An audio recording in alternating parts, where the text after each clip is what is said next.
The last delivery.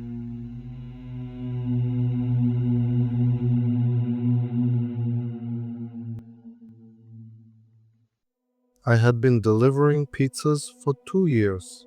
It wasn't glamorous, but it paid the bills while I tried to figure out what to do with my life. Most nights blurred together. Bad tips, late shifts, and drunk customers who couldn't remember their own addresses. But that night was different. That night, I should have listened to the voice in my head screaming at me to drive away the second I saw the house. It was my last order of the night. The ticket came in just before closing. One large pepperoni, cash on delivery.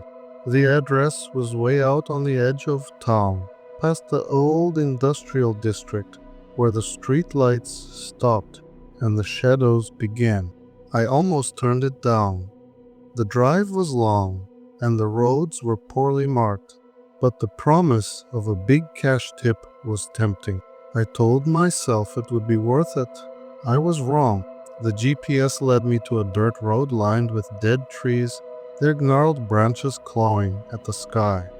The deeper I went, the more my stomach twisted into knots.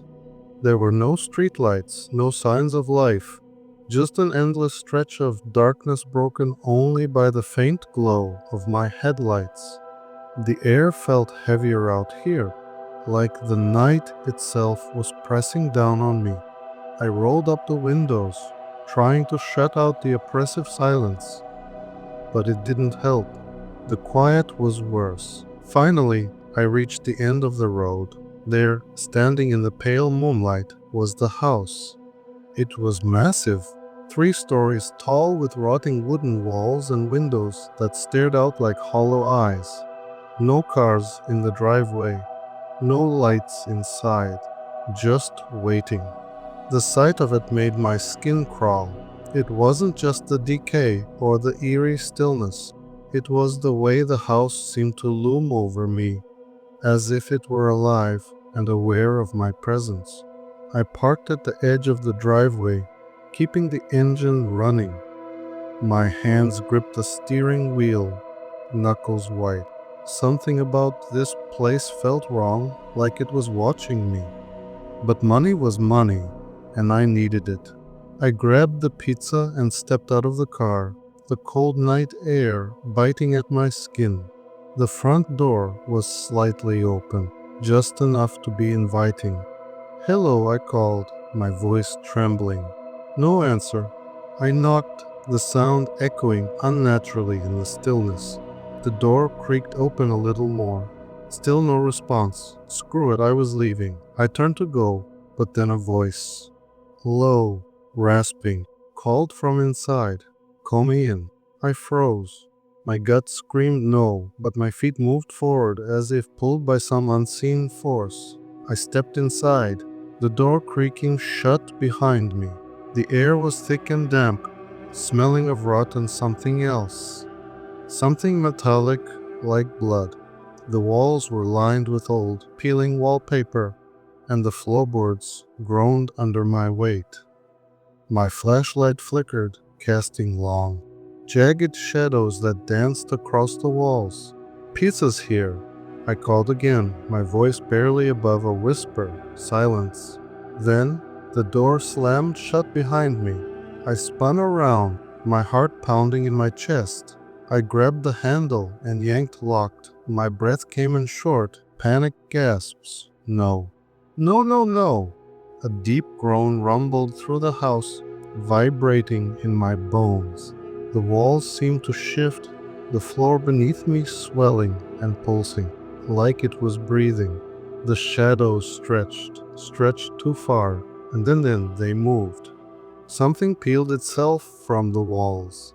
A shape, long and twisted, its limbs too many, its face. No, not a face. A mouth, a wide, gaping mouth lined with teeth that stretched from floor to ceiling. The whole house shuddered, the walls flexing like ribs. I wasn't inside a house, I was inside it. The voice came again, but now it came from everywhere.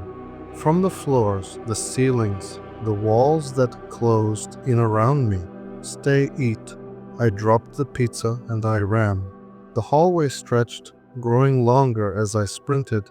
Doors melted into flesh. The floor softened beneath me like muscle giving way. My feet slipped on something warm and wet, and I barely caught myself before falling. I didn't want to know what it was. Then the stairs, a way out. I took them three at a time, lungs burning, my shoes slipping on the slick steps. The front door, right there, just a few more feet. A hand shot from the wall, fingers too long, too thin, wrapping around my arm. I screamed, kicking and thrashing, my skin burning where it touched me. I tore myself free, leaving a piece of my sleeve behind, and crashed through the door. The night air hit me like ice. I scrambled to my car, fumbling with the keys, my hands shaking so badly I could barely get them in the ignition. The engine roared to life. I hit the gas.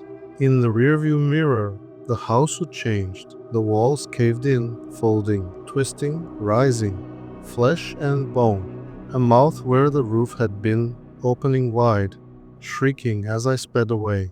The sound followed me, echoing in my ears even after I was miles down the road. I didn't stop, not until I was back in town, shaking, breathless, covered in something dark and sticky I didn't want to think about. I sat in the parking lot of the pizza place for hours, staring at my hands, trying to convince myself it wasn't real. The order was still in the system the next day, but when I checked the address on Google Maps, there was nothing there, just trees and an empty road. I quit that day. I don't deliver anymore. But sometimes, late at night, I swear I hear it. A voice, crawling through the static of my radio, whispering, "Come back." And sometimes when I'm driving alone, I see it in the distance. A house at the end of a dirt road, its windows glowing faintly in the dark. I always turn around. But I know one day I might not be able to.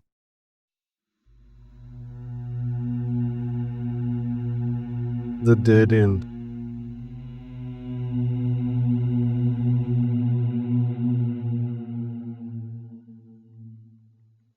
I should have left the second I saw the house. The address wasn't on Google Maps, and my GPS barely held a signal as I drove down the narrow dirt road. It was one of those roads that seemed to stretch on forever, winding through dense woods that swallowed the moonlight. The trees loomed like silent sentinels, their branches clawing at the sky. I almost turned around. I should have turned around, but it was my last delivery of the night. One more stop, then home. The ticket said cash on delivery, and cash tips were always the best. When I pulled up, the house stood alone, towering in the moonlight like it had been waiting for me. It was an old, decrepit structure, its wood rotted and splintered, its windows black and lifeless. The air around it felt wrong, like the world was holding its breath. No cars, no lights, no sign that anyone actually lived here. The silence was oppressive, as if the very sound had been sucked out of the world. I should have left, but I grabbed the package and stepped out of the van. The night was too quiet. No wind, no crickets, nothing. Just me and that house. The air was cold, but not the kind of cold that comes from the weather. It was a deeper chill, the kind that seeps into your bones and makes you feel like you're being watched. I knocked once, then twice. The door creaked open on its own, the sound echoing like a scream in the stillness. "Hello," I called, my voice trembling. "Amazon delivery." Silence. I leaned in just enough to drop the package inside. The interior was pitch black, and the air smelled damp and sour like mildew and something worse, something rotting. I reached for my phone to snap the proof of delivery photo, but before I could, the door slammed shut, the walls shifted, the floor beneath me softened, breathing under my feet. The house groaned, a deep wet sound, like something waking up hungry. The walls rippled, stretching, and I realized I wasn't in a house. I was inside something. A whisper slithered through the air. Not a voice, not really, more like a thought shoved into my head against my will. Stay. I ran. Doors melted into flesh. The floor pulsed, grabbing at my shoes like thick mud. The ceiling stretched upward, an endless, gaping throat. My breath came in ragged gasps as I sprinted down a hallway that hadn't been there before. The walls were alive, pulsating with a sickly rhythm, and the air grew thicker, harder to breathe. I could feel it, whatever it was, closing in around me, its presence pressing against my skin like a suffocating weight. And then I was outside, just like that, one step, and I was free. No memory of how I found the exit, no sense of crossing a threshold.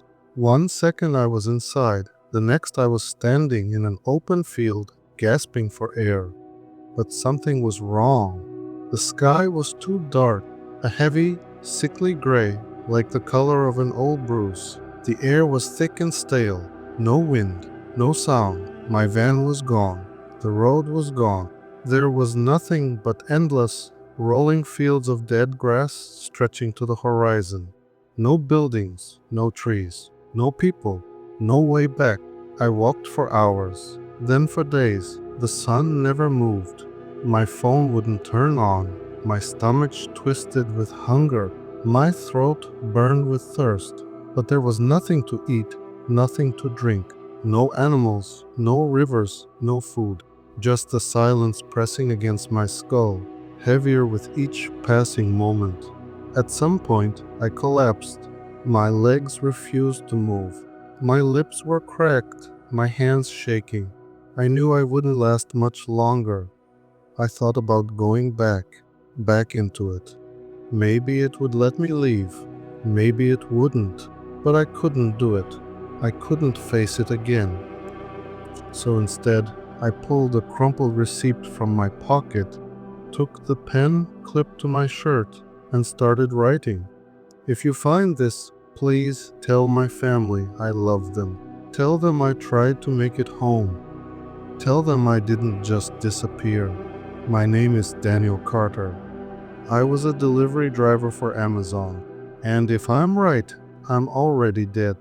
As I finished writing, the ground beneath me began to tremble.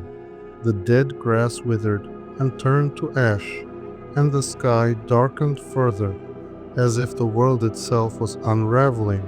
I looked up, and in the distance I saw the house.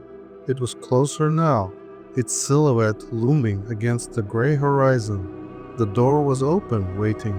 I closed my eyes, clutching the receipt in my hand. And then I heard it again, the whisper. Stay. This time I didn't run. This time I couldn't.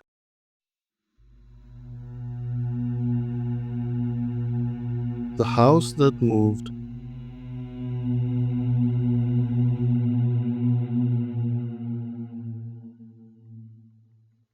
I have spent the last 10 years of my life in this bed, staring out the window, watching television, when my eyes grow too heavy to focus on the world outside. The doctors called it a rare degenerative condition, muscles wasting away, nerves failing, until one day, my legs simply refused to obey. A prisoner in my own body, in my own home. But my mind is sharp. Sharper than Frank believes. Sharper than anyone gives me credit for. That's why I was the first to notice. The house next door was moving. It had always been an unremarkable house.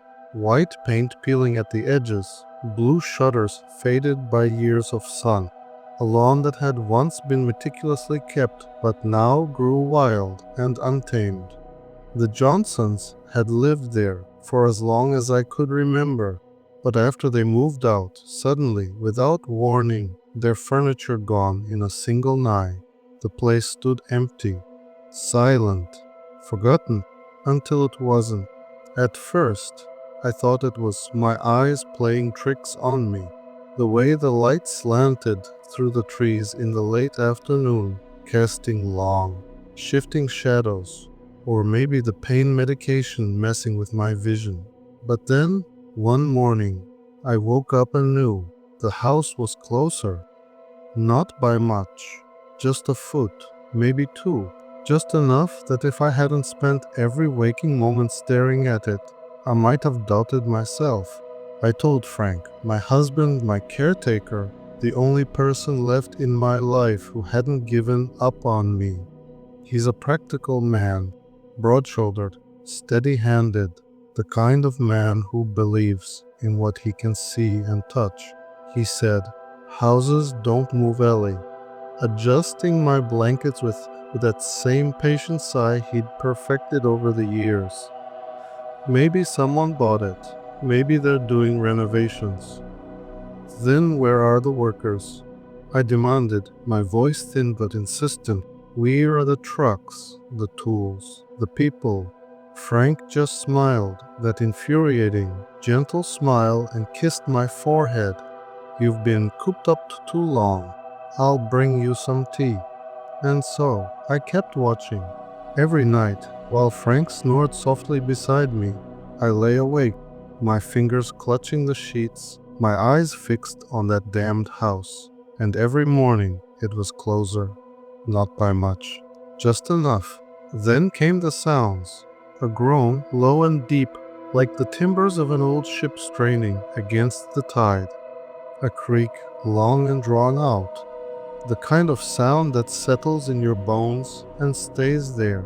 At first, I thought it was our own house settling, but then I realized it was coming from next door. The next morning, the house was so close, I could see the cracks in its foundation. The paint wasn't just peeling, it was rotting, blackened in patches like scorched flesh. The blue shutters hung crooked as if they were slowly being pulled inward by something inside. "Frank, look at it," I begged, my voice trembling. "It's not where it was yesterday. It's coming closer." This time, Frank didn't dismiss me. He stood at the window, his broad frame blocking the light, his hands clenched at his sides. For a long moment, he said nothing. Then, quietly, "You're sure? I've been staring at that house for weeks, Frank. I know every inch of it. And it's moving." Frank exhaled sharply, then grabbed his coat. "I'll go check it out." "Frank, don't." But he was already gone. I watched from the window as he crossed our overgrown lawn, his steps slow but determined. He hesitated at the porch just for a second, then knocked. The sound echoed, hollow and wrong. No answer. He knocked again. The door swung open, not like someone had opened it, like the house had breathed it open. Frank looked back at me, his face unreadable from this distance. Then he stepped inside, and the door closed behind him. I waited an hour, 3. No sound, no movement, just the house standing there, watching me. I called the police. They arrived quickly. 2 officers, young and bored looking. I told them everything. The moving house, Frank going inside, the way the door had shut like a mouth closing. They exchanged glances, the kind of look people give when they think they're dealing with a crazy old woman. But they went to the house anyway. Just like Frank, they knocked. Just like Frank, the door opened. Just like Frank, they stepped inside. And just like Frank, they didn't come back out. The squad car sat there all night, its lights flashing uselessly against the dark. No backup came, no neighbors peered out their windows. It was as if the world had decided this street, this house, didn't exist. I didn't sleep. I couldn't. I just stared at the house, now so close I could see the warped glass of its windows, the way the porch sagged like a rotting smile. And I felt it, not just watching me, hungry. This morning, I woke to a shadow falling across my bed. Not a person, not a figure. The house, it's right outside my window now, close enough that if I reached out, my fingers would brush against its splintered wood. The door is slightly ajar, the darkness inside thick and swirling. I open my mouth to scream, but the house opens first, and then it invites me in. If you enjoyed this story, don't forget to like the video and subscribe. It helps the darkness spread. Turn on notifications so you don't miss the next nightmare. And remember, don't listen to the whispers in the dark.